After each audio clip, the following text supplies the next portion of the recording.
Good evening and welcome. I am Amarachi Ubani. Tonight, heavy downpour ravages over 2,000 houses in Makati, the Benue state capital, as residents and the state government trade blames.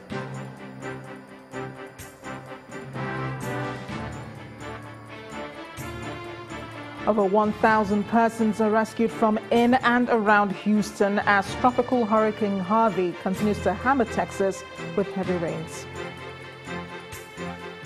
Nwoye emerges as the All Progressives Grand Alliance candidate for the November governorship election. All Progressives Congress candidate for the November governorship election in Anambra State.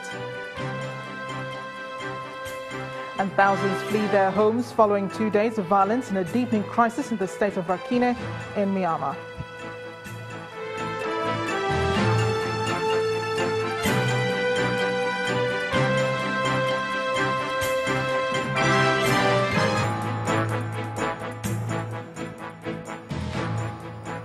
Over 200 houses in Makati, the Benue state capital, have been ravaged by floods following a heavy downpour.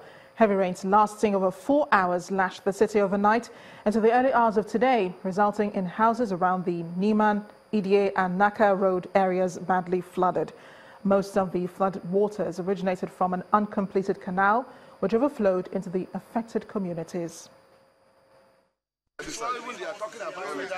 The incident that caused this crowd to troop out must be a serious one, and indeed it is. Overnight, their lives and property are now under threat, and they're fast losing the battle. Nature, in the form of flood, has taken over Idie community in Benue State. Their homes and vehicles now submerged. Residents have been forcefully evicted from their homes, estimated to be around 2,000 houses. They wade through the water, frantically salvaging what they can, conveying suitcases and mattresses on their heads to a safe distance to dry out on cars.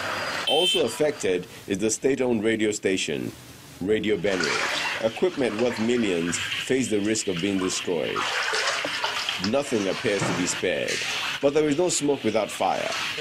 Some residents allege that the problem they're facing now is as a result of the schemes of some people who secured fraudulent permits to erect structures that block the water canal. The people who are buying that cause the problem now, they were complaining. They have people in government, and through when they all buy, we complained to them about before even the water started coming, that they should come. We went there. When Oban came, some of them go behind and begin to give Oban money. A claim the general manager of the Urban Development Board refused. Instead, he pushes the blame back to the residents' doorstep. When this issue started last year, I personally came to this environment. There is a street after here, and it was the set last year led by one chief. They went and brought lands and survey who did a review and allocated that house to somebody. I came personally. We served notices for demolition notices on this scene. I've gone to lands to get an extract. Up till now, we've not gotten the extract from lands. More important than the blame game is the urgent need to find a solution to the problem. This, the commissioners on ground say, is top priority. You don't just give an approval for a house to be demolished. You look at the existing laws that are guiding the demolition of houses and approvals for them to be demolished. And some of these houses have titles. So you need to look at the laws that guide the titles they have so that you can either revoke and compensate. We, the Ministry of Water Resources and Environment, we are going to work with Urban to try to see with Ministry of Lands and Survey to try to look at the plan once again, to try to see houses that are illegally built. As plans to rectify the human error commences, the fear of the people is that if this can happen after a few hours of rain, what will be the fate if the force of nature gets even more ruthless? On our shores, authorities in Texas are warning that flooding from tropical storm Harvey could worsen and become historic as it affects many areas of southeast Texas. Residents are being warned not to travel unless they are fleeing an area subject to flooding or under an evacuation order. So far, 2 people have died in the storm, while rescue efforts are being hampered by strong winds, and schools in Houston have been cancelled until September. Rains from Tropical Storm Harvey is set to have hit Houston from all sides. 40 boats are going to be added for rescuing people from high waters that have filled neighborhoods and highways. Police said they received at least 2,000 calls from people asking to be rescued from houses and cars. Emergency crews raced to pull people from cars and homes as the flood waters arose, rescuing more than 1,000 people in the Houston area. We prayed a lot, and we just praised God, and we were rescued, so we're very thankful. I was living in an apartment upstairs, but now I was in the first floor. I lost all my furniture. I lost everything in mine. Residents who can are using canoes and motorboats on flooded streets. The storm, which had been expected as a hurricane but downgraded when it hit, ripped off roofs, snapped trees, triggered tornadoes, caused flash floods, and even cut apart nearly 230,000 people, mostly in the Houston area. Authorities say this has been the most powerful storm to hit Texas in more than 50 years. Back home, ship owners and stakeholders in Nigeria's maritime sector have been asked to monitor fuel combustion and find alternatives to fossil fuel in order to support the Paris Agreement, which Nigeria is signatory to. This, according to experts, will ease the effect of climate change, which has resulted in extreme weather conditions experienced in recent times in the country. Our correspondent, Nwoye, has a report. Between the 2nd and 8th of July 2017 in southwestern Nigeria, especially in Lagos State, the region recorded about 6 inches of rain as measured by meteorologists. The devastation that came with it include the loss of lives and property. In Niger State, where a similar incident occurred, the State Emergency Management Agency reported that at least 500 people were displaced and 90 houses destroyed. Yobe, Abia, Benue all had their tales of losses.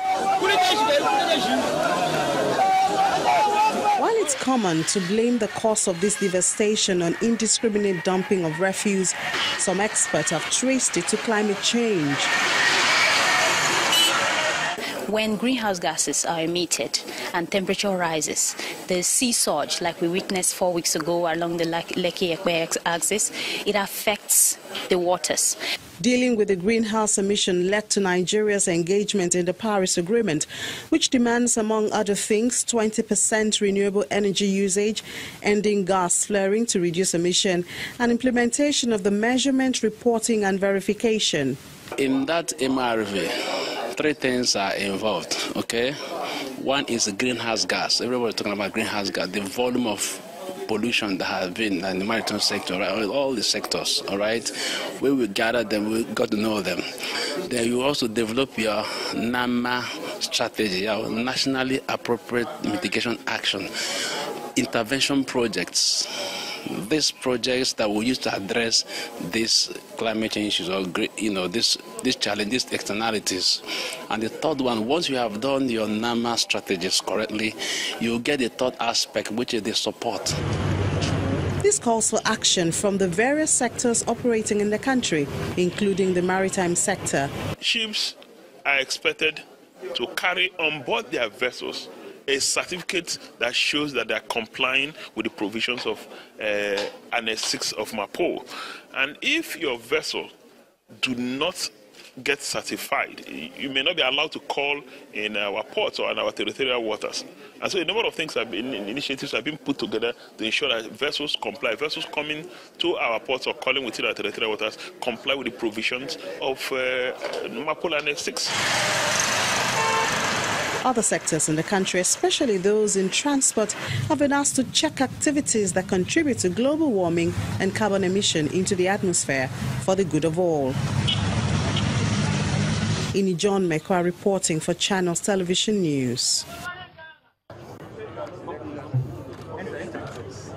Singular honor and poet to the Honorable Tony Nwoye as the rightful winner, having garnered the highest quantum of votes in the primary election.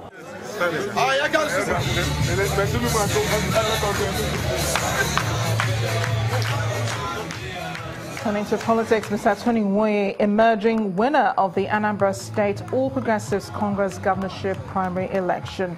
In the just concluded exercise, Mr. Nwoye, a member of the House of Representatives, scored 2,146 votes to defeat his nearest rival, Senator Andy Uba, who scored 931. Other results announced by the Chief Returning Officer, Governor Kashim Shettima of Borno State, had Mr. George Magalu scoring 525 votes, Bart Mwibe 414, and John Bosco Onukwo 85 votes among other contestants.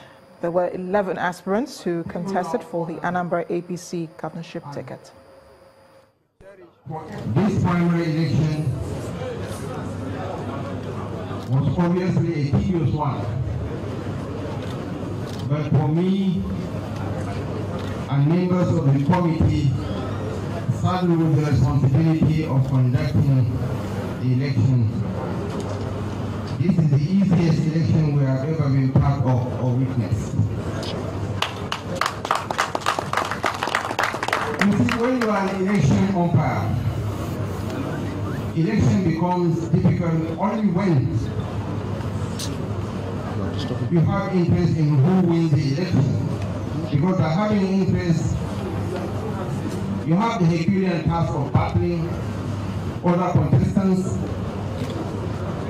You have to have battle, get into battle with those who have different interests and battle with your own conscience in trying to bend the rules of the game to favor your interests.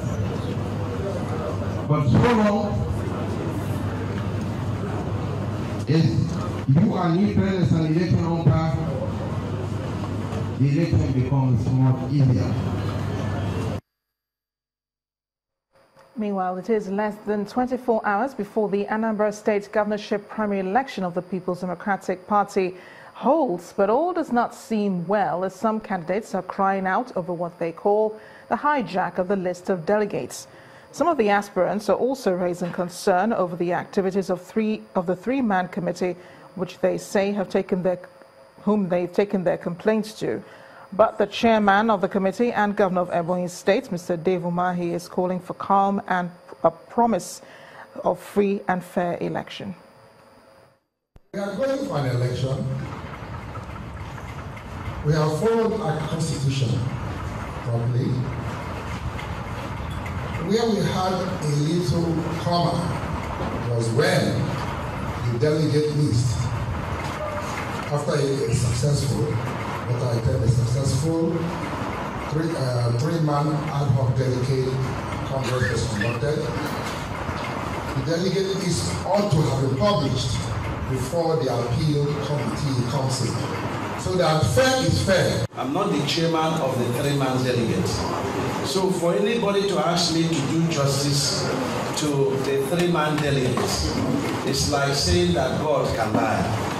Because it is an area that I don't have the legal authority to touch. I want to be very frank with you, and the power belongs to the people. It is your wish that to be established under the rule of the law. In part two, after the break, the Nigeria Police declare chairman of Senate Committee on Navy, Issa Misau, a deserter who left his duty post to contest the Senate seat. Please join us again.